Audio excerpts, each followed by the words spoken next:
Spiritual tax நேயர்களுக்கு வணக்கம். I'm doctor Nandini. I'm a tarot reader and a healer. இன்னைக்கு நாம 12 ராசிகளுக்கும் இந்த யூனிவர்ஸ் உங்களுக்கு கொடுத்துருக்கிற அந்த ஜாக்பாட் என்ன, 5 வகையான ஜாக்பாட் என்னன்றதை பார்க்க போறோம். கூடவே ஸ்பெஷல் மெசேஜா ஏஞ்சல் மெசேஜ் என்ன சொல்ல வந்திருக்காங்க அப்படின்றதையும் நாம இதில் பார்க்க போறோம். கூடவே அடிஷ்னலா அதிர்ஷ்ட கிழமை, அதிர்ஷ்ட நாள், அதிர்ஷ்ட நிறம், அப்புறம் உங்களோட பரிகார தெய்வம், இது எல்லாமே இதில் நம்ம கவர் பண்ண போறோம்.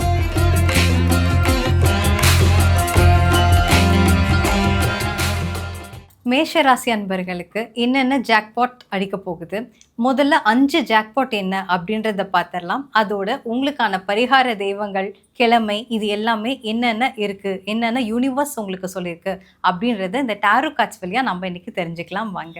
ஓகே, உங்களுக்கு முதல்ல வந்திருக்கிற கார்ட், யூனிவர்ஸ் கொடுத்துருக்க முதல் கார்டு என்னன்னா ஏஸ் ஆஃப் பென்டிகல்ஸ்.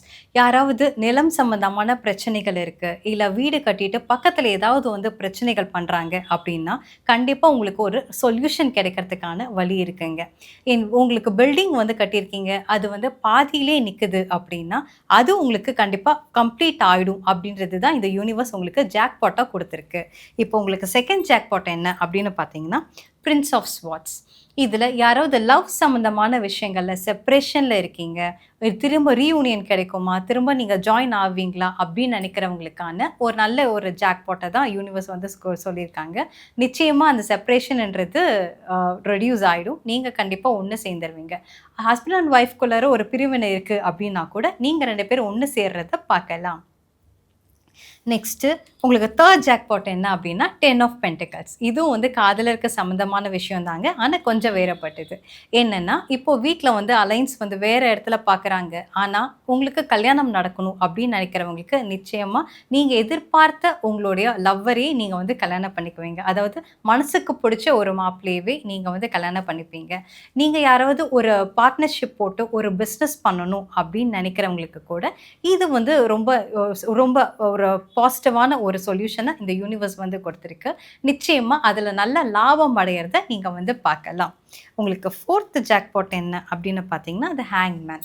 இதில் நிறைய பேர் ரொம்ப மன கஷ்டத்துலேயோ, மன அமைதி இல்லாமலோ, இல்லைன்னா ஒரு மிஸ்கம்யூனிகேஷன்லேயோ, ஒரு லேக் ஆஃப் கான்ஃபிடென்ஸ்லேயோ இருக்கிறவங்களுக்கு ஒரு நல்ல ஒரு டிரான்ஸ்ஃபர்மேஷன் நிகழக்கூடிய ஒரு தருணம் தான் இந்த யூனிவர்ஸ் உங்களுக்கு கிஃப்டாக கொடுத்துருக்கீங்க. உங்களுக்கு நிறைய நாள் நமக்கு மட்டும் ஏன் இப்படிலாம் நடக்குது, நமக்கு ஒரு நல்லதே நடக்கலையே, யாருமே நம்மளை புரிஞ்சுக்கவே மாட்டேங்கிறாங்களே அப்படின்னு நினைக்கிறவங்களுக்கு ஒரு மிகப்பெரிய ஒரு டிரான்ஸ்ஃபர்மேஷன் காத்துட்ருக்கு. நிச்சயமாக ஒரு நல்ல ஒரு பாசிட்டிவான சேஞ்ச் உங்கள் லைஃப்பில் வரதே நீங்கள் பார்க்கலாம். நெக்ஸ்ட் உங்களோட ஃபிஃப்த் ஜாக்பாட் என்ன அப்படின்னா அது ஹை ப்ரீஸ்டஸ். இதில் நிறைய பேர் ஸ்பிரிச்சுவாலிட்டியில் சம்மந்தப்பட்டவங்களாக இருக்கீங்க, ஞானத்தை தேடணும்னு நினைக்கிறீங்க, இல்லை ரிசர்ச் பண்ணணும்னு நினைக்கிறவங்க, பிஹெச்டி படிக்கணும், நிறைய ரிசர்ச் பண்ணணும், அதை இந்த உலகத்துக்கு நம்ம வெளிப்படுத்தணும், உங்களோட ஸ்கில்லை வெளிப்படுத்தணும்னு நினைக்கிறவங்களுக்கு ஒரு நல்ல எதிர்காலத்தை இந்த யூனிவர்ஸ் கொடுத்துருக்கிறத பார்க்கலாம். அந்த ஒரு உங்களுக்கு தயக்கமே வேண்டாம், உங்களுக்கு லேக் ஆஃப் கான்ஃபிடன்ஸ்குள்ளேயும் போக வேண்டாம். இந்த யூனிவர்ஸ் என்ன சொல்ல வராங்க அப்படின்னா உங்களுக்குள்ளாரே அந்த ஞானம் எல்லாமே இருக்குது. நீங்கள் யாரையுமே எக்ஸ்பெக்ட் பண்ணாமல் நீங்கள் தேடி போனாலே அதுக்கான பாதையை யூனிவர்ஸே உங்களுக்கு காட்டுது அப்படின்றது தான் இந்த யூனிவர்ஸ் உங்களுக்கு சொல்லியிருக்கு. இதுதான் உங்களுக்கு 5 வகையான அந்த ஜாக்பாட்டை யூனிவர்ஸ் உங்களுக்கு கொடுத்துருக்கு. இதில் உங்களுக்கு கண்டிப்பாக ஒரு ஏஞ்சல் மெசேஜ் ஒரு கிஃப்டாக கொடுக்கணுன்றது யூனிவர்ஸோடைய எண்ணமாக இருக்குது. ஸோ உங்களுக்கு எக்ஸ்ட்ரா ஒரு ஏஞ்சல் மெசேஜ் என்ன அப்படின்றதையும் நம்ம இன்றைக்கி பார்த்துடலாம். 9 ஆஃப் ஸ்வாட்ஸ். ஓகே, இதில் 9 ஆஃப் ஸ்வாட்ஸ்னால் நீங்கள் பார்த்தோன்னே ரொம்ப டென்ஷனே ஆக வேண்டாம். இது கிஃப்டாக கொடுக்குற ஒரு விஷயம் அப்படின்னா இது ஒன் ஆஃப் த பிளெஸ்ஸிங்ஸ் அப்படின்றத நீங்கள் எடுத்துக்கலாம். அதாவது நிறைய இப்போ ஹார்ட் சக்கராவே க்ளோஸ் ஆகிருக்கும். அதாவது எல்லாருமே நம்பி ஏமாந்துருப்பீங்க. யார்கிட்ட போய் இதை உங்ககிட்ட நீங்கள் பணம் கொடுத்து, நிறைய பேர் பணம் ஃபினான்ஷியல் சம்மந்தமாக தான் இதில் காட்டுது. பணம் நிறைய நீங்கள் கொடுத்துட்டு ஏமாந்துருக்கீங்க, இல்லைனா யார்கிட்டயாவது ஏமாந்துருக்கீங்க அப்படின்னு நினைக்கிறவங்களுக்கு இந்த யூனிவர்ஸ் கொடுக்குற கிஃப்ட் என்னென்னா இதுக்கு மேலே நீங்கள் ஏமாறவே மாட்டீங்க. அது யூனிவர்ஸே பார்த்துப்பாங்க. இழந்த பணம் திரும்ப உங்கள் கைக்கே ஏதோ ஒரு ரூபத்தில் சேர்ந்துரும் அப்படின்றது தான் இந்த யூனிவர்ஸ் உங்களுக்கு கொடுத்துருக்கிற ஒரு கிஃப்ட். இதுதான் உங்களுக்கான ஏஞ்சல் மெசேஜ். ஓகே, உங்களுக்கு அதிர்ஷ்டமான ஒரு நிறம் அப்படின்னு பார்த்தீங்கன்னா வெளிர் மஞ்சள். அதிர்ஷ்ட நாள் அப்படின்னு பார்த்தீங்கன்னா புதன்கிழமை. அதிர்ஷ்ட தேதி அப்படின்னு எடுத்துக்கிட்டா 7ஆம் தேதி. உங்களுக்கான பரிகார தெய்வம் அப்படின்னு எடுத்துக்கிட்டா சிறுவாபுரி முருகன் கோவில்ல போய் நீங்க பிரார்த்தனையை கண்டிப்பா வச்சுட்டு வாங்க. நிச்சயம் நல்லதே நடக்கும். அதோட சேர்த்து உங்களால முடிஞ்சதுன்னா வெளியில இருக்க பக்தர்களுக்கு பால் தானமா கொடுத்துட்டு வாங்க. குறைந்தபட்சம் ஒரு 5 பேருக்கோ இல்லைன்னா ஒரு 11 பேருக்கோ பால் தானமா கொடுத்துட்டு வாங்க. நிச்சயம் நல்லதே நடக்கும். இந்த யூனிவர்சல் மெசேஜ் எல்லாமே நாம ஏன் வந்து இந்த டாரோ கார்ட்ஸ் வழியா நம்ம வந்து எடுத்துட்டு போறோம் அப்படின்றத நான் சொல்லிடுறேன். ஆக்சுவலா அண்டத்தில் உள்ளதே பிண்டத்தில், பிண்டத்தில் உள்ளதே அண்டத்தில். அதாவது இந்த பிரபஞ்சம் எப்படி இருக்கோ அப்படிதான் இந்த ஆட்டம் அப்படின்றதே நாம வந்து உருவாகி இருக்கோம். அப்போ நாமளும் இந்த பிரபஞ்சமும் வெவ்வேறு இல்லை அப்படின்றது தான் இந்த இயற்கையோட நியதி. இதனாலதான் இந்த டாரோ கார்ட்ஸை வச்சு நாம இந்த யூனிவர்சல் மெசேஜ் ஏன் கொடுக்குறோம் அப்படின்னா, அப்பயாவது ஒரு 5 நிமிஷமாவது இந்த யூனிவர்ஸோட நம்ம கனெக்ட் ஆகிறத நம்ம வந்து பார்க்கலாம். ஒரு இன்ட்யூட்டிவா இந்த யூனிவர்ஸோட நம்ம கனெக்ட் ஆகிறத பார்க்கறதுக்காக தான் இந்த டாரோ கார்ட்ஸ் மூலமா நாம இந்த ராசிகளுக்கான மெசேஜ் கொடுக்குறோம். இந்த யூனிவர்ஸோட நம்ம சொல்லும் போதுதான் இன்னொரு விஷயமும் நம்ம வந்து சொல்லணும்னு தோணுதுங்க. அதாவது இந்த லா ஆஃப் மேனிஃபெஸ்டேஷன். இந்த லா ஆஃப் மேனிஃபெஸ்டேஷன் அப்படின்னு எடுத்துக்கிட்டா இது வந்து ஒரு சிலருக்கு தெரிஞ்சிருக்கலாம், நிறைய பேர் யோசிக்காம கூட இருக்கலாம். ஆனா இன்னைக்கு நான் திரும்பவும் சொல்றேன். அதாவது இந்த லா ஆஃப் மேனிஃபெஸ்டேஷன் இது எல்லாமே ஆதி காலத்திலேயே வந்து நமக்கு கொடுக்கப்பட்டது. அதாவது இப்போ நம்ம law of attraction, law of manifestation எடுத்துக்கிட்டிங்கன்னா நமக்கு தெரிஞ்ச இந்த மார்க்கண்டேய புராணத்தை ஒரு எக்ஸாம்பிளா எடுத்துப்போம். சித்தர்கள் தவம் பண்ணாது அது எல்லாருக்குமே தெரியும். ஆனா இவருடைய வாழ்க்கையை எடுத்துக்கிட்டோம் அப்படின்னா இவருக்கு சிவபெருமான் கொடுத்த அந்த வரத்தையே, அந்த விதியவே இவருடைய அந்த லா ஆஃப் அட்ராக்ஷன்ல, அதாவது மேனிஃபெஸ்டேஷன்ல மாத்தி எழுதினவர் தான் நம்ம மார்க்கண்டேயர் அவர்கள். இந்த மார்க்கண்டேய புராணம் படிச்ச அனைவருக்குமே தெரியும், சிவபெருமான் கொடுத்த வரத்தையே மாத்தி அவருக்கு திரும்ப என்றும் 16ன்ற ஒரு ஆயுள வந்து வாங்கினவர் தான் நம்ம மார்க்கண்டேயர். அப்போ இந்த மார்க்கண்டேய புராணம் அப்பவே நமக்கு சொல்லப்பட்டது. இந்த லா ஆஃப் மேனிஃபெஸ்டேஷனை ஃபாலோ பண்ணும்போது அந்த இடத்துல நாம விதியை மாத்தி எழுத முடியும். அப்போ அந்த இடத்துல விதி மாறும்போது நாமளே அந்த இடத்துல பிரம்மனா இருந்துதான் மாத்துறோமே தவிர நமக்காக யாருமே வந்து அங்க மாற்ற போறதும் கிடையாது. ஏன்னா நம்ம மனுஷங்களை வந்து நம்ம எக்ஸ்பெக்ட் பண்றோம். ஆனா உண்மை என்ன அப்படின்னா இந்த யூனிவர்ஸ் வந்துட்டு எதன் வச்சு மாற்றணும்னு நம்ம அமைச்சு எழுதுதோ அப்படியே அதை வந்து மேனிஃபெஸ்ட் பண்ணிட முடியுங்க. இந்த யூனிவர்ஸ் என்ன தீர்மானிக்குதோ அது அப்படியே முடியும். ஆனா அந்த யூனிவர்ஸை தீர்மானிக்க வைக்க போறது யாருன்னா நம்மளுடைய அந்த பாசிட்டிவான தாட்ஸ் தான், அந்த பாசிட்டிவான நம்மளுடைய எண்ணங்கள், எண்ண அலைகள் தான்.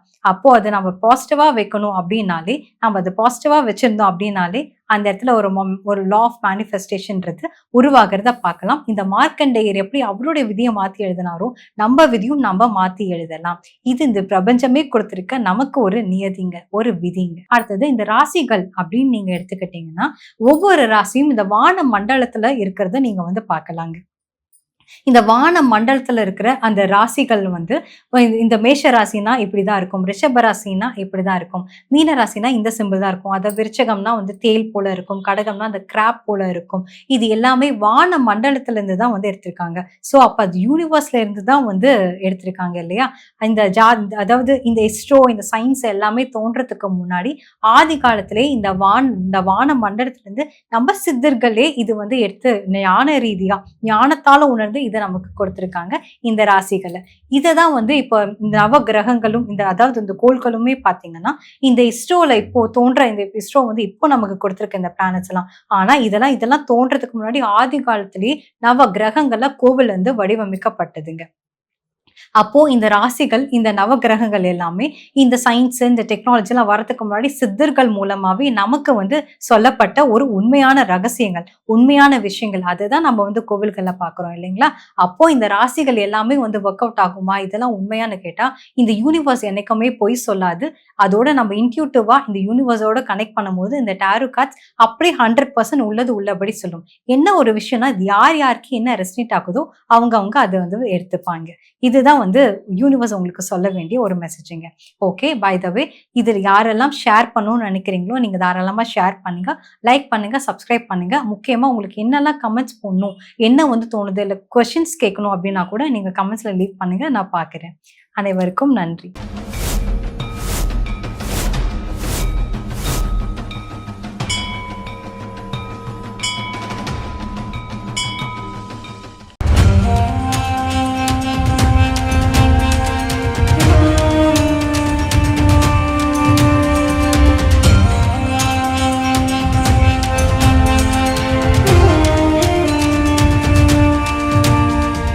எல்லா ஊர்லேயும் சாமியை வந்து அடித்து துரத்தி அனுப்புகிறாங்க. அதன் பிறகு பார்த்தீங்கன்னா இந்த பூண்டிக்கு வராரு. இங்கே இருக்கவங்க பக்கத்தில் இருக்கவங்க எல்லாம் சேர்ந்து சாமியை வந்து திருவண்ணாமலைக்கு போகிற வழி மல்லவாடி காட்டில் எடுத்து போய் வெட்டி போட்டு வந்துடுறாங்க. எப்படின்னா தலை தனியாக, கை தனியாக, கால் தனியாக, பீஸ் பீஸாக வெட்டி போட்டு வராங்க.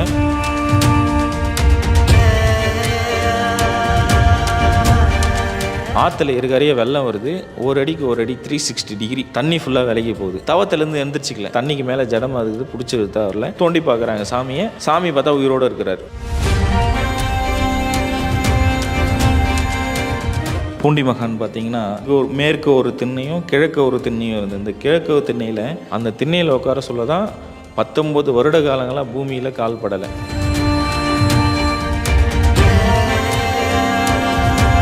ஜமீன்தாரர் வந்து கேட்குறாரு, சாமி உங்களுக்கு அப்பா அம்மா யார், அண்ணன் தம்பி யார், நீங்கள் எங்கேருந்து வந்தீங்க, உங்களுக்கு பசங்க இல்லையா, குழந்தை இல்லையா, உங்கள் மனைவி இல்லையான்னு கேட்குறாங்க. அப்போ சொல்கிறாரு, அண்ணாமலையாரும் உண்ணாமலை அம்மனும் தான் எனக்கு அப்பா அம்மா, பசங்கன்னு பார்த்தீங்கன்னா நீங்கள் தான் என் பசங்கன்றாங்க. உங்களுக்கு என்ன வயசாகுது சாமி அப்படின்னு சொல்லிட்டு கேட்குறாங்க. நான் அண்ணாமலையார் கோவில் கட்ட சொல்ல எங்கள் அப்பாவுக்கு நான் கல் எடுத்து கொடுத்தேன் குழந்தையிலேருந்து.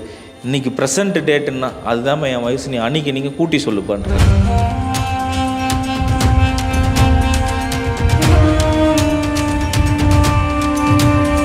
என்னை பார்க்கணுன்னு ஆசைப்பட்டால் திருச்செந்தூர் முருகர் கோயிலில் பாதாள லிங்கத்தில் ஐபூதங்களில் நான் ஒன்று, நீ வந்து என்னை எப்போ வேணால் தரிசனம் பண்ணிடான்னு குறிப்பு கொடுத்துட்டு போயிருக்காரு.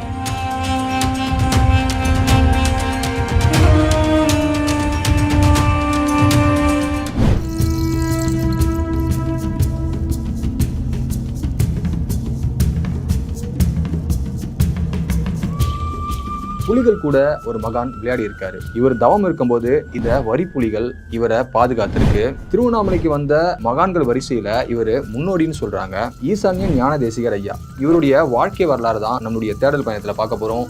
வெல்கம் டு தேடல். நான் உங்கள் வினோ.